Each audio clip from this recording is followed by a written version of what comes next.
शिमला में 2 दिवसीय राष्ट्रीय सहकारी सम्मेलन का समापन। सीएम सुखविंदर सिंह सुक्खू ने सत्र में लिया भाग। मंडी में सड़क परिवहन राज्य मंत्री पूर्व सीएम ने आपदा प्रभावित क्षेत्रों का किया दौरा। नेशनल हाईवे बहाल करने का लक्ष्य। सांसद अनुराग ठाकुर ने विपक्ष पर कसा तंज। वोट चोरी मामले पर हाइड्रोजन बम लाने पर कसा तंज। शिमला में प्रदेश सरकार ने आयोजित की समीक्षा बैठक। मंत्री कृष्णपाल गुर्जर ने की बैठक की अध्यक्षता। ज्वाली अस्पताल के पास हुआ भूस्खलन। एक ही परिवार के 4 लोग हुए घायल। अस्पताल के नए भवन पर मंडराया खतरा।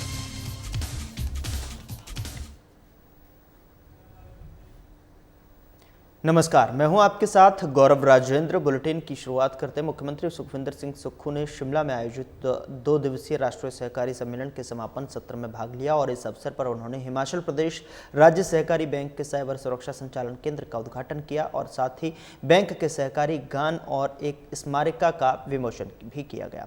इस सत्र के सफल आयोजन पर बधाई देते हुए मुख्यमंत्री ने कहा कि कठिन भौगोलिक परिस्थितियों के बावजूद हिमाचल प्रदेश में सहकारी समितियों ने ग्रामीण अर्थव्यवस्था को मजबूत करने में महत्वपूर्ण भूमिका निभाई है। प्रदेश में सहकारी आंदोलन वर्ष 1904 से शुरू हुआ था। वर्ष 1971 में पूर्ण राज्य का दर्जा मिलने के बाद में इस आंदोलन ने रफ्तार पकड़ी। वर्तमान में राज्य में 5000 से अधिक सक्रिय सहकारी समितियां हैं, जिनमें लगभग 2000 प्राथमिक कृषि ऋण समितियां शामिल हैं। ये ऋण समितियां किसानों और ग्रामीण परिवारों को आवश्यक वित्तीय सेवाएं प्रदान कर रही हैं। उप मुख्यमंत्री मुकेश अग्निहोत्री के आग्रह पर मुख्यमंत्री ने आश्वासन दिया कि सहकारी समितियों को व्यावसायिक उद्देश्यों के लिए जमीन खरीदने के लिए धारा 118 के तहत छूट प्रदान करने पर विचार करेगी। हमारी सरकार ने 2.5 साल में 3 महत्वपूर्ण ग्रामीण परिवर्तन किए। सबसे पहले जो स्वयं सहायता समूह थे, जितनी हमारी महिलाएं थी, सोसाइटी थी, उन महिलाओं को जागरूक किया और हिमीरा के नाम से एक प्रोडक्ट बनाया। हिमीरा में जो हमारा गाय का घी बनता है, वॉलनट का ऑयल बन रहा है, एप्रिकॉट का ऑयल बन रहा है, साबुन बन रहा है, जो प्राचीन तरीकों से नई टेक्नोलॉजी का मिशन करके हमने हिमीरा का ब्रांड बनाया। ओएनडीसी में उसके हर साल 5 लाख का व्यापार हो रहा है। हमारे जो प्रोडक्ट है, हम आपको भी अभी गिफ्ट देंगे, वो ऑर्गेनिक है, संख्या कम है, उससे गांव में और सहकारी समितियों के माध्यम से उनमें बदलाव आया है। आपने बुक कैफे भी देखे होंगे, शिमला में खुल रहे हैं, पूरी स्टेट में खुल रहे हैं। जो हमारे सिड्डू लोकल है, चाहे मंडी की कोई धाम है, कांगड़ा की धाम है, हमीरपुर की धाम है, उसको हम आगे बढ़ा रहे हैं। हर एक जगह हम एक अपनी महिला मंडलों के माध्यम से, सहकारी समितियों के माध्यम से उसको आगे बढ़ा रहे हैं। उधर पूर्व मुख्यमंत्री और नेता प्रतिपक्ष जयराम ठाकुर के साथ में केंद्रीय परिवहन और सड़क राज्य मंत्री अजय टम्टा ने जिला मंडी के सराक विधानसभा क्षेत्र के आपदा प्रभावित क्षेत्रों का दौरा किया और इस दौरान उनके साथ नेशनल हाईवे अथॉरिटी के तमाम वरिष्ठ अधिकारी और तकनीकी विशेषज्ञ मौजूद रहे। लोगों की शिकायतों और मांगों के अनुरूप कार्य करने का संबंधित अधिकारियों को निर्देश भी दिए। उन्होंने सराज के बाली चौक का भी दौरा किया और यहां राष्ट्रीय उच्च मार्ग 305 की जगह जगह खस्ता हाल को बारीकी से जांचा। तुरंत प्रभाव से राज्य लोक निर्माण विभाग को एनएच दुरुस्त करने के निर्देश दिए। उन्होंने माड़ी गांव का भी दौरा किया। यहां पर मेजर डिस्ट्रिक्ट रोड थाची को जल्द बहाल करने, यहां तुरंत वैली ब्रिज बनाने के निर्देश देकर प्राक्कलन भेजने को कहा है। नेता प्रतिपक्ष जयराम ठाकुर ने सभी जगह नुकसान को दिखाया और केंद्रीय राज्य मंत्री अजय टम्टा का यहां आने पर आभार प्रकट करते हुए कहा कि उनके इस दौरे से रेस्टोरेशन वर्क में तेजी आएगी। यहां सड़कें बदहाल होने से सेब बागवानों और किसानों का कुल्लू, मनाली और मंडी में करोड़ों का नुकसान हो रहा है।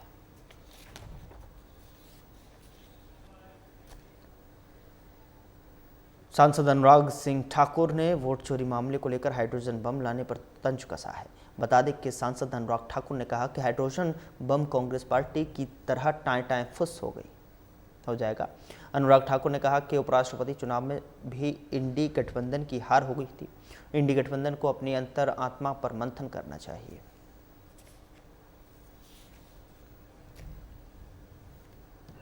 कि अधिकारियों से बातचीत हमने भी की है, उनकी भी हुई है। बारिशों के कारण कुछ रुकावट भी है और कुछ कमियां कंपनी के कामकाज में भी है, और उन कमियों को देखते हुए हमने उनसे कहा कि चाहे बारिश के कारण हो या आपकी कमियों के कारण हो, अब 8-10 दिन में जब मौसम में सुधार होता है तो अगले 3 महीने में फेज 1 को पूरा करें और फेज 2 को और 3 में भी काम में गति लाएं। उधर हिमाचल प्रदेश पावर कॉरपोरेशन के मुख्य अभियंता विमल नेगी की संदिग्ध मौत के मामले में सीबीआई ने पहली गिरफ्तारी की है। रविवार को सीबीआई ने निलंबित एएसआई पंकज को उसके गांव बिलासपुर से हिरासत में लिया। उस पर आरोप है कि उसने विमल नेगी का शव बरामद होने के बाद उसकी जेब से पेन ड्राइव निकालकर उससे छेड़छाड़ भी की थी, और जिसकी सीबीआई जांच कर रही थी। सीबीआई की दिल्ली से आई 10 सदस्यीय टीम ने गिरफ्तारी की प्रक्रिया पूरी की।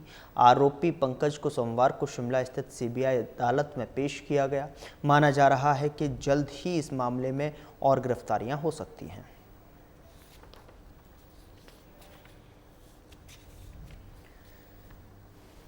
हिमाचल प्रदेश में सहकारी क्षेत्र को सुदृढ़ करने और किसानों के विकास के उद्देश्य से शिमला केंद्रीय सहकारिता राज्य मंत्री कृष्णपाल गुर्जर की अध्यक्षता में समीक्षा बैठक का आयोजन किया गया है। बता दें कि बैठक में मुख्यमंत्री मुकेश अग्निहोत्री ने सहकारिता क्षेत्र में हो रहे विकास और क्षेत्र को और सुदृढ़ करने के उद्देश्य से आ रही समस्याओं से अवगत कराया, और साथ ही समीक्षा बैठक में सहकारिता क्षेत्र से जुड़े अधिकारियों ने अपने विभाग का ब्यौरा प्रस्तुत किया है। बता दें कि सहकार से समृद्धि पर आयोजित इस बैठक में किसानों और बागवानों और सहकारी संस्थाओं से जुड़े विभिन्न मुद्दों पर चर्चा की गई। केंद्रीय मंत्री ने हिमाचल को लेकर हर संभव मदद का आश्वासन दिया है। इस क्षेत्र में आ रही समस्याओं को केंद्र के समक्ष उठाने और उन्हें हल करने की बात कही है। वहीं केंद्रीय सहकारिता राज्य मंत्री कृष्णपाल गुर्जर ने कहा कि भारत में किसका विकास बहुत आवश्यक है। 2047 में विकसित भारत का सपना सहकारिता से भी संभव है। वहीं प्रधानमंत्री नरेंद्र मोदी का विकास का मूल मंत्र सहकारिता में से समृद्धि है। उन्होंने कहा है कि हिमाचल देश का फल कटोरा है और यहाँ के मेहनती लोगों की अलग पहचान है। सहकारिता के माध्यम से बागवानों और किसानों को मजबूत बनाना केंद्र और राज्य दोनों सरकारों की प्राथमिकता है। उन्होंने कहा कि आज बैठक में अनेक बिंदुओं पर चर्चा की गई। हिमाचल प्रदेश में अभूतपूर्व कार्य हुए हैं और इन कार्यों को आगे बढ़ाते हुए केंद्र और राज्य सरकार मिलकर सहकारिता क्षेत्र से किसानों का विकल्प और विकसित विकास कर सकती है।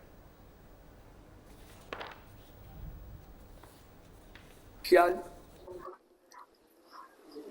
देश के प्रधानमंत्री जी आदरणीय मोदी जी का जो सहकार से समृद्धि का मूल मंत्र है और जो 2047 में विकसित भारत का संकल्प है, वो सहकारिता से ही संभव हो सकता है।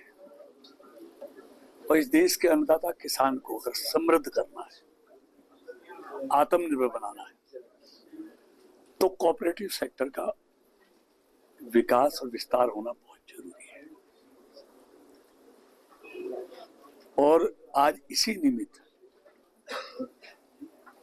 अपने हिमाचल प्रदेश के उप मुख्यमंत्री जी और सहकारिता मंत्री जी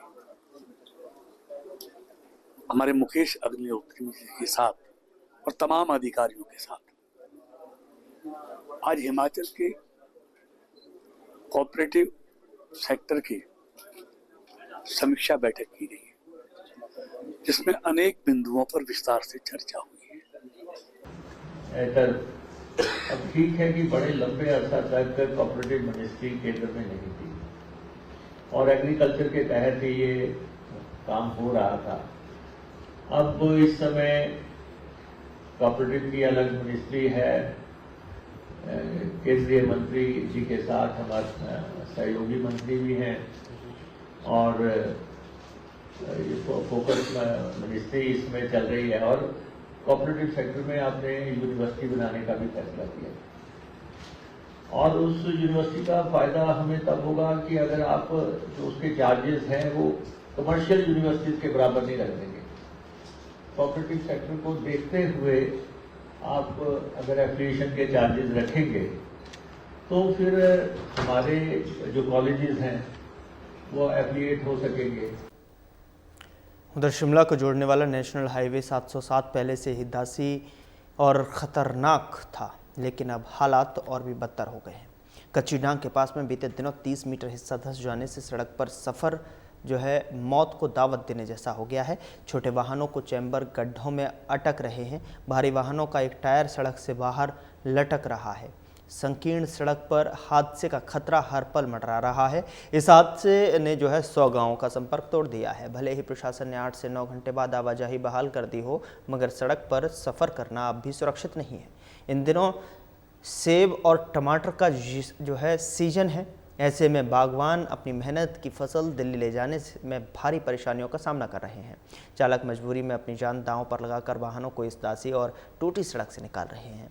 गौरतलब है कि सिरमौर और आपदा के समय जो है मुख्यमंत्री सुखविंदर सिंह ने जो है यहाँ 350 करोड़ की लागत से पुल बनाने का वादा किया था, मगर अब तक काम शुरू नहीं हो पाया है। विधायक सुखराम चौधरी का कहना है कि नई DPR तैयार हो रही है। सवाल ये है कि आखिर कब इस दासी और टूटी सड़क को चौड़ा कर सुरक्षित बनाया जाएगा। कब तक लोग अपनी जान जोखिम में डालकर इस हाईवे पर सफर करते रहेंगे।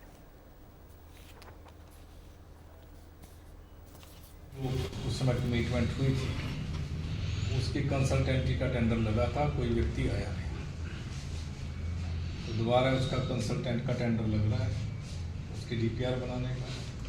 उसका टेंडर लगेगा, जब टेंडर लग जाएगा उसकी कंसल्टेंट का हो जाएगा, ब्रिज कहाँ से बनेगा उसका रास्ता निकालेंगे।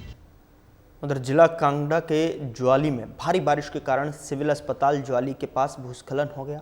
हादसे में एक ही परिवार के 4 लोग मलबे में दब गए। हालांकि स्थानीय लोग और अस्पताल स्टाफ की मदद से उन्हें बाहर निकाल लिया गया। यह परिवार और अस्पताल में ही भवन निर्माण में कार्य करता था। बता दें कि अस्पताल स्टाफ और मरीजों के रिश्तेदारों ने बड़ी मशक्कत के बाद चोरों को बाहर निकाला। हादसे में घायलों को तुरंत सिविल अस्पताल ज्वाली में भर्ती कराया गया, जहाँ उनका इलाज चल रहा है। डॉक्टरों के मुताबिक 2 लोगों की हालत गंभीर बनी हुई है। वहीं इस हादसे से अस्पताल के पास बनी रही करोड़ों रुपए की नई बिल्डिंग को भी खतरा पैदा हो गया है। एहतियातन अस्पताल प्रशासन ने पुरानी बिल्डिंग खाली कर दी है और मरीजों को नई बिल्डिंग में शिफ्ट किया गया है। कांगड़ा के जवाली अस्पताल के पास हुए इस हादसे ने प्रवासी परिवार के लिए मुश्किलें बढ़ा दी हैं। राहत की बात है कि सभी को समय पर बाहर निकाल लिया गया, लेकिन यह घटना बारिश के बीच अस्पताल बिल्डिंग की सुरक्षा पर भी सवाल खड़े कर रही है।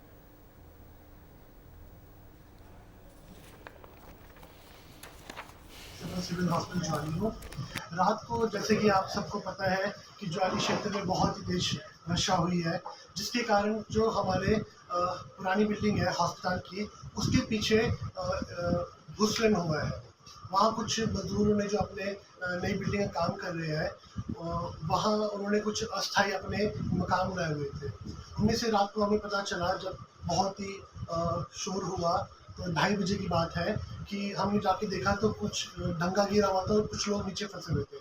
तब उस टाइम BTV डॉक्टर शिवृत हमारे जो सहयोगी है, उन्होंने पुलिस को उसी टाइम इन्फॉर्म किया, जिनकी सहायता से हमने उन सारे लोगों 9 लोग थे जिनको हमने रेस्क्यू किया। उनमें से 2 बच्चे थे और 7 बड़े थे। फिलहाल बुलेटिन में इतना ही। नमस्कार।